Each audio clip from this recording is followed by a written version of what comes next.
안녕하세요. 공략집 두 번째 시간입니다. 오늘은 토트넘을 상대할 거고요. 이 상대팀의 감독이 되어서 전략을 짜주시면 됩니다. 토트넘 같은 경우에는 3백을 쓸 때 어떻게 쓰는지를 좀 봐야 되는데 5-3-2 형태를 꽤 많이 씁니다. 3백을 쓸 때는. 그래서 수비 시에는 윙백이 내려오고 그다음에 미드필더를 2명보다는 3명을 쓰는 경우가 꽤 많아요. 그거는 5백을 쓸 때는 중앙에 허리라인이 2명이 배치되는 경우에는 기동력의 저하가 올 수 있기 때문에 프랭크 감독은 3명의 미드필더 라인을 구축하는 거를 지향하고 있고, 그 앞선에는 약간 투톱 라인처럼 형성을 많이 해요. 뭐 예를 들면은 콜로무아니 그리고 히샬리송 이렇게 배치되는 경우가 꽤 많고, 아니면 혹여나 가끔씩 조금 공격적인 형태를 갖출 때는 윙어를 그대로 배치를 하면서 뭐 쿠두스 혹은 뭐 오드베르, 뭐 브레너 존슨 이런 윙어를 사이드에 배치를 하면서 중앙 기동력을 이 두 명에게 맡기는 경우가 꽤 많습니다. 수비 시에는 뭐 5-2-3에 대한 형태, 아니면 뭐 여기서 그대로 내려오면 5-4-1이 되겠죠. 그래서 이렇게 완전히 내려앉을 경우가 있고, 4백으로 만약에 전환이 되면 뭐 4-3-3 형태인데, 쉽게 말해서 약간 4-2-3-1처럼 쓰는 경우가 많아요. 4백 시에는 양쪽 윙어들이 수비 라인까지 크게 내려오지 않는 게 특징이긴 하거든요. 그렇게 해서 히찰리송이 내려오면 약간 비대칭처럼 쿠두스가 올라가고, 이런 식으로 혹은 공격형 미드필더 볼 수 있는 시몬스가 측면으로 간다든지 해서 수비 시에는 4-4-2를 구축하는 경우가 많습니다. 그래서 4백을 쓸 때는 수비 시에는 4-4-2를 만들고, 앞서 말씀드린 것처럼 5백을 쓸 때는 중앙에 2명을 두냐 3명을 두냐에 따라서 전체적인 대응이 좀 달라진다, 이렇게 이해를 해보면 될 것 같은데요. 여기에 대해서 이제 대응법을 제가 좀 가지고 온 건, 기본적으로 큰 범주에서 보면 토트넘이 3백을 쓸 때나 4백을 쓸 때나 어디가 제일 약점이 되느냐가 키포인트가 될 수 있는데, 저는 센터백의 뒷공간과 센터백의 앞공간으로 봤습니다. 이게 이제 3백을 쓸 때나 4백을 쓸 때나 동일하게 나오는 약점들인데, 일단은 우선적으로 3백의 앞쪽, 그러니까 센터백의 앞쪽 공간에서 문제가 발생하는 경우를 먼저 보면, 여기에 대해서 대응하는 형태도 똑같이 대응을 합니다. 그러니까 4-3-3이면 저도 4-3-3 형태를 대응을 똑같이 하는 건데, 기본적으로 토트넘 같은 경우에는 팔리냐하고 벤탄쿠르가 허리 라인에 나오는 경우가 가장 많아요. 그렇기 때문에 이 두 선수가 경기 조율 그리고 볼 배급 능력, 여러 가지 부분에, 그리고 기동력까지 다양한 부분에서 좀 전방으로 그리고 후방으로의 영향력을 잘 많이 보여줘야 되는데, 사실 3백을 쓸 때나 4백을 쓸 때나 가장 첫 번째로 우선적으로 문제가 되는 건 전방으로의 볼 배급에 문제가 있거든요. 그 전방의 볼 배급은 두 가지가 있는데, 첫 번째로는 판더벤이나 아니면 로메로의 발을 통해서 그냥 다이렉트 롱킥을 전개하는 경우, 사실 여기서 이제 토트넘 팬분들이 가장 많은 좀 불만이 있죠. 계속된 롱킥의 포인트가 잡히다 보니까. 그러면 롱킥이 아니라 차근차근 풀어서 나올 수 있는 경우를 만들어야 되는데, 문제가 되고 있는 게 팔리냐와 벤탄쿠르의 전방 패스 능력에 대한 문제예요. 사실 이 두 선수가 패스 공급에 탁월한 능력이 있는 선수들은 아니다 보니까, 그래서 저의 대응법은 이 두 선수에게 맨투맨을 붙입니다. 실제로 토트넘을 상대하고 있는 프리미어리그 팀들에서 많이 하고 있는 방식이고, 여기서 하나 추가를 한다면 허리 라인과 센터백 라인 이 4명 선수에게 큰 부하를 주도록 노력할 것 같아요. 그러니까 쉽게 말해서 오른쪽 윙어로 보고 있는 선수를 안쪽으로 좁히고, 그 다음에 스트라이커를 볼 수 있는 선수가 센터백을 봐주고, 그 다음에 오른쪽에는 포로가 나오는 경우가 많아요. 포로에 대해서 마크는 왼쪽 윙어가 가져감으로써 이런 식으로 맨투맨을 붙일 것 같습니다. 그러면 왼쪽에 있는 우도기가 비어지게 되는데, 우도기는 그냥 놔둘 것 같아요. 우도기를 그냥 놔두고 세컨볼에 대한 수적인 우위 상황을 중앙 쪽에서 계속 가져가도록 유도를 할 것 같습니다. 이 이유는 왜냐면, 이 센터백, 특히나 로메로 판더벤에게까지 압박이 강하게 가져갈 때는 비카리오에게 볼이 떨어지게 될 수밖에 없거든요. 쉽게 말해서 비카리오가 볼을 전개하는 과정, 토트넘 같은 경우에는 후방 빌더 비카리오 그리고 판더벤, 로메로 이 세 명의 조합에서 출발이 되고, 그리고 포로가 이걸 도와주는 역할이에요. 그래서 포로가 후방 빌드업의 오른쪽 스토퍼처럼 경기를 푸는 역할을 많은데, 이 세 명에게 모두 과부하를 주기 위해서 공격 라인의 선수들을 배치를 한다. 이 포인트가 중요 포인트고, 비카리오의 불안한 발밑을 확장시킬 수 있도록 포인트를 잡는 게 제가 토트넘에 대한 수비 방식으로 가지고 온 겁니다. 3백을 쓸 때도 마찬가지고 4백을 쓸 때도 마찬가지. 동일한 패턴으로 나오고, 오히려 저는 3백이면 더 땡큐예요. 3백이면 더 땡큐인 게 뭐냐면, 이게 단소가 되고 로메로가 되고 판더벤이 되거든요. 그러면 포로일 때보다는 단소일 때가 훨씬 더 압박을 당했을 때 대처하는 능력이 떨어지기 때문에 이 3명의 센터백에 대한 고정 프레싱을 가져갈 것 같고, 3백일 때는 포인트를 잡는 건 단수에게 잡고, 4백일 때는 우도기에게 포인트를 잡는다. 요게 전방 압박할 때 포인트가 되겠습니다. 그리고 또 하나는 토트넘의 지공 상황에 대해서 좀 대처하는 방식을 이야기를 해보도록 하겠습니다. 지금 보면은 토트넘도 공격 시에는 아까 말씀드린 것처럼 우도기가 좀 더 높게 올라가고, 그다음에 오른쪽에는 이제 쿠두스가 있어요. 그래서 쿠두스에 대한 마크를 어떻게 하느냐가 토트넘을 상대하는 팀들 입장에서는 반드시 가져가야 될 측면 옵션이거든요. 그럼 우도기는 오히려 하프 스페이스라든지 폭을 벌리는 형태의 공격. 이러한 형태로 뭐 3-2-5에 대한 형태가 자연스럽게 만들어지는 게 토트넘의 지공 상황인데 필요한 포인트는 이 쿠두스에 대한 압박 라인입니다. 그러니까 쿠두스를 수비하기 위해서 저의 왼쪽 윙어가 무조건 내려와서 2대1 상황을 전 걸어줘야 된다는 게 필수 조건이에요.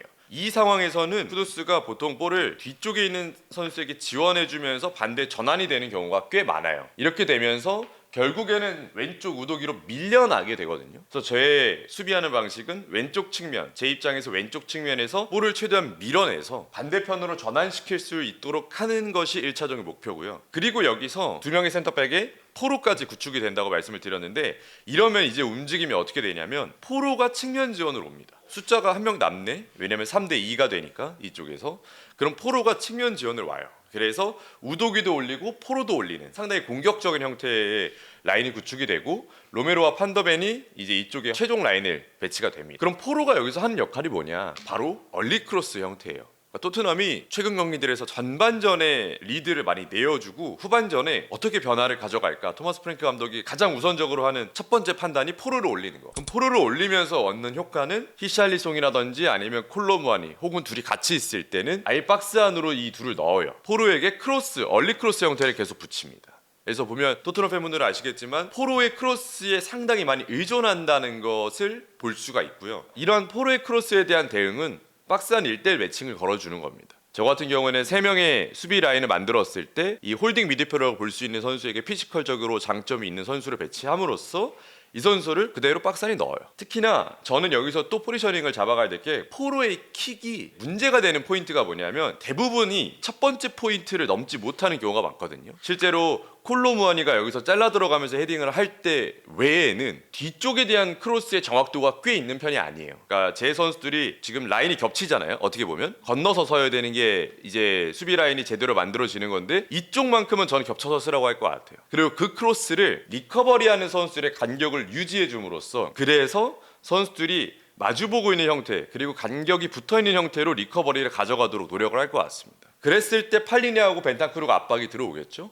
하지만 이 선수들이 이미 공격을 진행하다가 수비로 전환되는 상황이기 때문에 여기서 포인트는 벤탄쿠르가 박자가 늦어요. 항상. 그래서 저는 이 간격을 유지함으로써 볼을 방출시킬 것 같습니다. 그러면 로메로와 판더벤에 대해서 2대2 수적인 우위 상황이 여기서 만들어질 것이고 그러면 역습을 가져가기에도 상당히 용이한 구조가 만들어지겠죠. 기본적으로 비카리오나 수비수들이 갖고 있는 빌드업의 능력이 떨어지기 때문에 이 부분을 공략한다가 포인트가 되겠네요. 그렇죠. 그리고 실제로 토트넘이 3백을 쓸 때는 거의 로우 블록처럼 많이 내려서 여기에서 더 빌드업의 문제가 많이 발생하는 것 같은데 그래서 빌드업을 거치지 않고 전방으로 때려놓는 볼의 리커버리에 조금 더 초점을 맞춘다가 아까 이제 그 첫 번째 대응 방법 이었네요. 공격 같은 경우에는 중앙에서 풀어줄 선수가 없다라는 점, 그러니까 메디슨의 부재가 굉장히 크게 느껴지는데 있었다면 조금 더 다른 형태의 공격 전개가 되겠죠. 님 말씀해 주신 것처럼 포인트가 자꾸 되고 있는 건 포백의 질이 아니고 이 선수들에게 압박이 부여됐을 때 중앙에서 얼마나 도와줄 수 있느냐 이거든요. 토트넘의 후방 빌드업의 중심이 여기가 돼야 되는데 자꾸 열로 밀려나가고 있고 이 선수들에게 너무 많은 부담이 되고 있다 보니까 팔리냐 그리고 벤탄쿠르만으로는 현재 프리미어리그 레벨에서는 압박을 풀기는 쉽지 않아요. 사실 이런 경우에 후방 빌드업 시스템을 그래서 조금 변화하는 경우가 있어요. 그러니까 뭔 말이냐면 볼 배급 자체를 이 선수들이 등을 쥐고 받게 한 이후에 그 다음에 뭐 예를 들어서 저는 이렇게 압박을 가져갔겠죠. 볼이 비카리오부터 시작이 됐을 때 최종 라인이 아니라 센터백을 건너뛰어서 3선에게 바로 갑니다. 가게 되면은 압박이 들어왔을 때 바로 로메로에게 볼을 주고 거기에 대해서 이 중앙 공간에 대한 패스기를 만들어서 이렇게 보면 2대1이 되거든요. 그러니까 이 선수를 끌려 나올 수 있도록 만들고 그 공간을 만들 수 있는 이런 어떻게 보면 빌드업의 패턴 자체를 만드는 경우가 있어요. 근데 이 부분은 토마스 프랭크 감독이 아직 토트넘에서는 보여주고 있지 않고 그것보다는 조금 더 안전하고 리스크가 적다고 판단이 되는 롱키를 계속 사용하고 있지 않나. 그거는 토트넘에 와서 지금 이것저것 여러 가지를 시도하고 있는 가운데에서 불안감이 있다고 생각하는 것들은 시도는 하고 있지 않은 것 같아요. 그것보다는 그냥 롱킥으로. 그러다 보니까 롱킥에서 떨어지는 세컨볼 싸움에서 중요한데 저는 그 세컨볼 싸움도 이 중앙 미드필더를 반드시 활용해야 된다고 생각이 들거든요. 요즘에 세컨볼 싸움이 여기서 포인트가 떨어지는 게 이런 롱킥이 사용이 됐을 때도 중요한 건 이 두 선수의 영향력이거든요. 이 허리 라인의 삼선의 두 선수. 이게 무슨 말이냐면 대부분의 볼이 떨어지는 지역은 이 스트라이커의 등을 지고 있었을 때의 앞쪽 공간이에요. 그러니까 이쪽 공간에 볼을 떨어뜨려서 여기서 세컨볼을 잡았을 때 뭐 시몬스나 아니면 뭐 베리발이나 이런 선수들이 여기서 이거를 받아서 이렇게 공격을 전개할 때 수적인 우위를 순간적으로 만들기 위함인데 지금 계속 토트넘 같은 경우에는 이게 볼이 받았을 때 베리발이 오는데 시몬스가 오는데 어쨌든 삼선 미드필더가 압박을 가죠. 그리고 여기는 2대1 상황이에요. 숫자적으로. 그러면 리커버리가 떨어졌을 때 센터백이 갈 공간이 많습니다. 그랬을 때 이 삼선들이 먼저 출발이 돼야 돼요. 그러니까 공이 출발할 때 그러면 공이 출발하는 순간 형태는 이렇게 되어 있지만 압박을 받고 있지만 얘네가 먼저 뛰면서 내어줬을 때 이걸 받아줄 수 있어야 돼요. 그래야 여기서 이렇게 공간이 만들어지고 순간적으로 숫자도 완성이 되거든요. 그래야 이 둘을 떨어뜨려 놓을 수가 있어요. 근데 이게 지금 안 되는 거죠. 결국엔 3선과 2선, 3선과 1선이 계속 분리가 되는 현상. 저는 여기서 이제 가장 큰 좀 괴리감이 있지 않나. 저희가 공략집 콘텐츠 첫 번째 리버풀을 했었는데 슬롯 감독이 살라를 빼면서 대응을 했어요.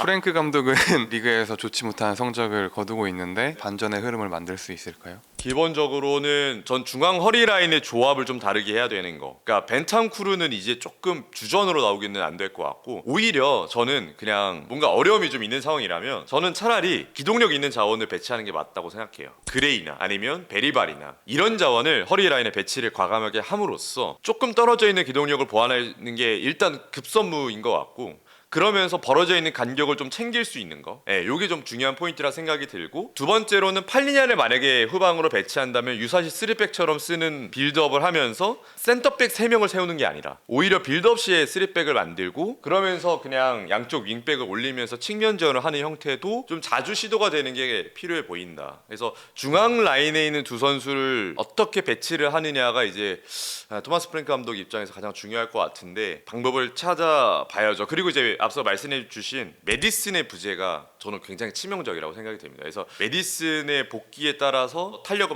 받을 수 있지 않을까. 근데 그 전까지는 좀 쉽지 않아 보인다. 이렇게 보여집니다. 볼란치 자리에 기동력이 떨어진 팀들이 임시방편의 전략이 있잖아요. 풀백을 미드필더로 전환한다. 토트넘도 그런 방법을 사용하는 방법은 없을까요? 안 될 것 같은데. 안 될 것 같다고 생각이 드는 게 제가 이제 비교를 해보면요 첼시의 리스 제임스, 뭐 루이스 켈리, 칼라피오리 그러니까 활약 여부랑 별개로 토트넘은 풀백들이 완전히 풀백스러운 유형이에요. 오히려 정통 풀백에 더 가까운 유형들이 많죠. 우도기, 뭐 스펜스, 포로 이런 유형들 그러니까 미드필더스러운 성향을 가지고 있는 선수들이 없죠. 오히려 이제 아치그레이를 여기다 두고 빌드업 시에 뭐 인버티드를 활용하는 방식을 쓸 수는 있겠지만 아치그레이가 풀백도 아니고 오히려 미드필더도 아닌 애매한 포지셔닝을 잡을 가능성이 높기 때문에 리스크가 될 가능성이 높거든요. 현재 스쿼드 라인업에서는 인버티드 하면서 뭔가 풀백의 미드필더화를 바라기에는 조금 어려워 보인다. 이럴 때마다 늘 생각이 드는 게 아예 만약에 5백을 할 거면 아예 5-2-3의 형태를 구축하는 게 저는 훨씬 더 날 수 있다고 생각이 들어요. 빌드업 시에는 3-5-2가 되거든요. 그러면 이들끼리의 역삼각형도 만들 수가 있고 이들끼리 지금 저희가 눈으로 보더라도 박스를 네모나 2개를 그릴 수가 있거든요. 그리고 여기서는 삼각형 구도를 그릴 수가 있고 그래서 3-5-2가 이런 간격 유지할 때는 제일 좋습니다. 3-5-2의 약점은 역습 시에 이 두 선수에게 너무 많은 걸 의존해야 된다는 게 문제인데 이렇게 해서 2명 있나 이렇게 해서 3명 있냐 큰 차이 없거든요. 지금 브레넌 존슨 있나 브레넌 존슨 없고 쿠두스랑 뭐 콜로무안이 있나 큰 차이 없어요. 제가 볼 때 여기서 이제 저는 토마스 프랭크 감독이 공격을 어떻게 하느냐의 마지막 하나 이야기가 뭐냐면 박스 안에 볼 투입 방식이 거의 대부분이 크로스예요. 그래서 선수를 한 명이라도 더 늘리려고 하다 보니까 윙어를 배치함으로써 크로스 C에 이렇게 콜로무안이 뭐 예를 들면 히샬리송을 윙어처럼 넣으면서 안으로 넣으려고 하는 것도 그리고 쿠두스를 사이드에 배치하는 것도 그런 의도이지 않나. 그러한 접근 방식만 조금만 바꾼다면 저는 3-5-2도 그럼 미드필더 기동력도 한 명 정도 채울 수가 있고 수비 시에도 3백 되니까 크게 불안함감 없고 윙백 올라가도 센터백 끌려 나온다 하더라도 미드필더 가서 메꿀 수 있는 자원 충분히 배치가 되고 저는 3-5-2가 조금 낫지 않나라는 생각이 좀 들어요. 간격 있게 해서 분리가 되고 있기 때문에.